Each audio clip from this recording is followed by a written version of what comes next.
Sa ating lahat, eto po. So, naiwan na naman po ako. So, umalis po ang aming yung dalawang kasama. Yung isa naman po ay nasa high school department. Tapos si Ma'am Acosta at si Ma'am Hans ay pumunta po ng, hindi ko lang po alam kung saan po sila pumunta. Pero babalik din po sila. Kaya hintayin ko muna po sila. At least ano po, okay na. Tapos, ito po,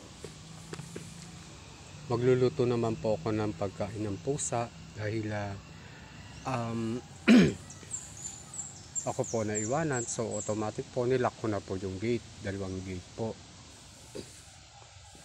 Hindi naman po ako natatakot kasi mababait naman po sila. Okay po, so yan po ang buong kabuuan ng Santa Celia School.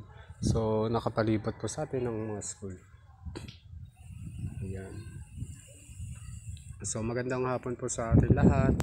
At don't forget to like, share, and subscribe to my YouTube channel. Thank you po.